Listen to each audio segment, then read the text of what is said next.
चला आज कधी किचन घेणार आहे, कारण किचनलाच कधी दुपार होईल. तर हे सगळं जे आहे ना, हे लॅपटॉपवरचं हे सगळं तर हे पहिला खाली काढणार. त्यामध्ये कधी ह्या ट्रॉलीजमधली सगळी अजून ओटा वगैरे आवरायचं आहे. जेवण झालेलं आहे, जेवण मधल्या रूममध्ये ठेवलेलं आहे. हे ट्रॉलीजमधलं काढणार, ते मोठ्या भांड्यामध्ये सगळं काढणार, प्रत्येक भांड्यामध्ये वेगवेगळं, आणि बाहेर नेऊन ठेवणार पहिल्यांदा. चला हे आवरून घेते. हे सगळं बरणीतलं कडधान्य करणे असं प्लास्टिकच्या पिशवीमध्ये कशामध्ये तरी असं काढून घ्यायचं, म्हणजे बरण्या घासायला बरं पडतं. तर हे आता नाही कामं करून घ्यायला लागेल मी.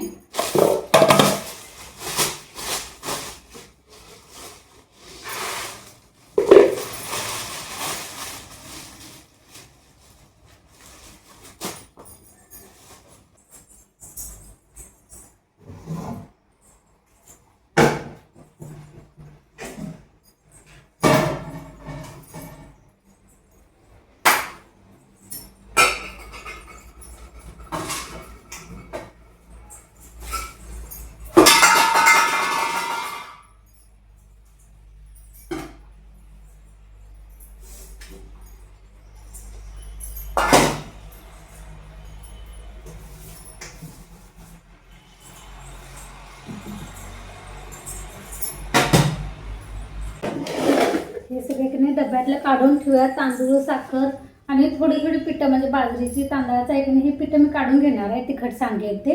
बाकी ज्वारीचे आणि गव्हाचे डबे कणी पिठाचे तसेच ठेवणार आहे, कारण ते काय रिकामं झालं की प्रत्येक वेळी मी घासतेच. त्यामुळे आता इथले किचन धुताना कणी त्या फक्त वरच्यावरती घासून धुवून ठेवणार होते. बाकीचे डबे रिकामे करून घेते.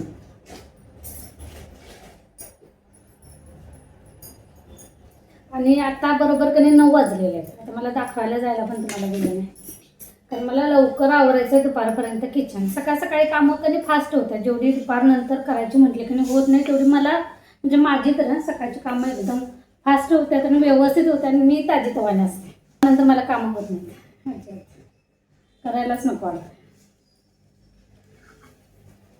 अरे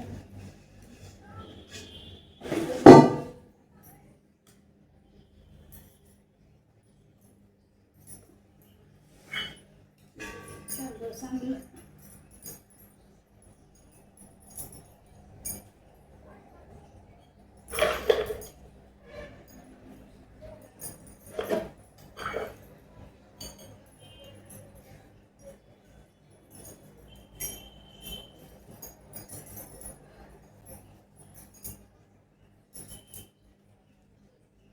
मी कणी किराणा जवळजवळ आता माझा 15 दिवस संपत आलेला. थोडा थोडा होता कणी तेवढाच माझा वापरायला चालू होता, कारण घर झाडलं की म्हटलं किराणा भरायचा, त्याचवेळी कणी डाळी वगैरे भरून ठेवायच्या, कारण हे बरण्या वगैरे घासायला लागणार होतं. त्यामुळे मी बाजार भरलाच नाही.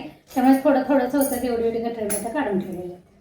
चला आता बाकीचे डबे रिकामी करून घेते. मी एकाच डब्यामध्ये काढून घेतलेलं खाली, म्हणजे सारखं लॅपटॉपवर चढायला नको म्हणून की हे एका डब्यात असं काढून ठेवलेलं. आता हे आहे.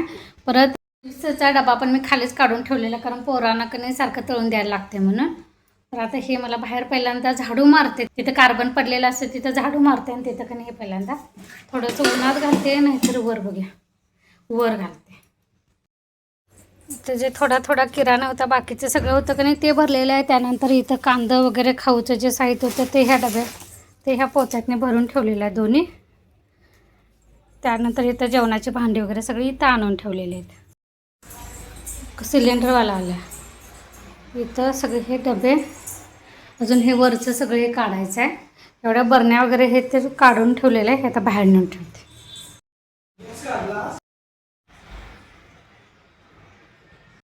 सगळं लॅपटॉपचं वगैरे की नाही सगळं रिकामं केलेलं आहे. बाहेर ठेवलेले आहेत भांडी. आता वरचं फक्त झाडून घ्यायचं पहिल्यांदा. भांडी की नाही बाहेर ओढलेले आहेत. ही एकमेकात एवढी आहेत की नाही, घासायला बरोबर 3 तास लागतात मला एकटीला, आणि दोघी असल्या की नाही की 1.5-2 तासात आवरते. गीता काकी येतो म्हणाल्या, त्या कामाला गेल्या, दुपारी 1-2 तास येतो म्हणाल्या. त्यावेळी ही भांडी आवरायला मदत करतील त्या. तोपर्यंत आतलं झाडून की नाही धुवून घ्यायला पाहिजे. चला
मत्ती झाडताना बघून ह्यांनी पण आलेले होते मत्तीला, कारण आज सुट्टी होती, सोमवार पण होता आणि ते इलेक्शनचं रिझल्ट पण होता आणि सोमवारची सुट्टी पण असते. पण 5 काय 10 मिनिट झाले असतील आले असतील, तोपर्यंत कस्टमरचा फोन आला. कारण कामाच्या माणसांना कसं वेळ नसतात, धंदेवाल्यांना तर अजिबात नाही. फोन आले की लगेच बाहेर जावं लागते, त्यामुळे लगेच बाहेर गेले. त्यानंतर मी सगळे झाडून घेतलं. मग धुवून घ्यायच्या वेळी कणी तेवढे अर्धा तास मत्तीला आले. कारण हे एकट्यानं धुवून घ्यायचं कणी हेच नाही किचनचं. पहिल्यांदा मी आता हे सगळं वरचं साहित्य कधी पण कणी झाडायचं किचन घेतलं की पहिल्यांदा सगळा पसारा बाहेर ओढून घ्यायचं. तुम्हाला जर दार नसेल बाथरूममध्ये सगळी भांडी वगैरे घासायला ठेवायची, किचन कधी रिकामं करायचं, म्हणजे गोंधळ उडत नाही. तर मग कुठलं पहिलं करू कुठलं नंतर करू काही सुचत नाही आणि मग अगदी नीटनेटकं होत नाही. त्यामुळे पहिल्यांदा पसारा बाहेर काढला, सगळं पहिल्यांदा झाडून घेतलं. आणि आता मी काय केलं, पहिल्यांदा आता हे खिडक्या घासल्या, त्यानंतर किचनच्या वरची पण भिंत मला कधी घासायला लागते. तोपर्यंत ह्यांनी आले होते, मी अर्धी घासली, त्यानंतर अर्धी त्यांनी घासून दिली. मी ओट्यावर चढून कणी ही खिडकी, त्यानंतर ती पूर्ण असं यल आकार आहे ना, ती पूर्ण जी लांब बाजू असते ती मी घासून घेतली आणि ती यल आकार आहे तेवढी त्यांनी घासली. त्यानंतर ट्रॉलीज वगैरे त्यांनी घासल्या. मी खिडकी, कपाट, देवारा असं सगळं घासून घेतलं. त्यानंतर भिंती पण अर्ध्यापर्यंत घासायला लागतात, कारण आमच्याकडे घाणच तसं होतं धुळीनं आणि हात कसा पण लागतं, त्यामुळे ते घाण होते. फरशा पण कशा चिकट झालेल्या होत्या, त्या पण पहिल्यांदा कणी घासणीनं असं घासून घेतल्या. त्यानंतर कपड्याच्या ब्रशनं घासल्या. त्यानंतर मग कणी पाणी मारून आम्ही धुवून घेतलं. तनूने मोपनं कणी ते बाहेर ओढून घेतलं. त्यानंतर आम्ही तिघांनी मिळून किचनची फरशी पण वरांड्यात, कसं वरांड्यातनं ते बाहेरच्या मेन डोअरच्या बाहेर पाणी घालवायला लागते, त्यामुळे दोघं तिघं लागतातच. आणि हे सगळं आम्ही घासत असतानाच गीता काकी पण आल्या होत्या त्यांची कामावरून. तर त्यांचं जेवण पण मी सकाळीच बनवून ठेवलं होतं. तर त्या तोपर्यंत बाहेर म्हटल्या थोडी जितकी होतील तेवढी भांडी घासून घेतो. तर आम्ही आतलं सगळं घासून धुई तोपर्यंत त्यांनी भांडी घासायला चालू केली. त्यानंतर परत मी नंतर मत्तीला गेले, त्याने घासून दिली, मी धुवून घेतली. अशा पद्धतीने सगळी, कारण भांडी इतकी आहेत त्यांनी, आता तुम्ही बघितलं असेल पूर्ण दारभर सगळी भांडी पसरलेली आहे, कारण ती ठेवली त्यांनी एकमेकात दिसत नाहीत. पण अशी काढल्यानंतर बघा हे पूर्ण सगळं त्यांनी भांड्याने भरलेलं आहे. जणू माझ्या दोन्ही लेकांचा संसार होतील इतकी भांडी माझ्याकडे. तर दोघींनी सगळी ती भांडी घासून उन्हात घातलीत. त्यानंतर संध्याकाळी परत ती आत नेऊन लावली. संध्याकाळचं जेवण पण मी गीता काकींचं माझ्याकडेच केलं होतं, त्यामुळे दोघींनी मिळून सगळं आवडलं. चला तर काही नाही, यासोबतच आता ब्लॉग पण मी इथं बंद करते. पुन्हा भेटू. धन्यवाद.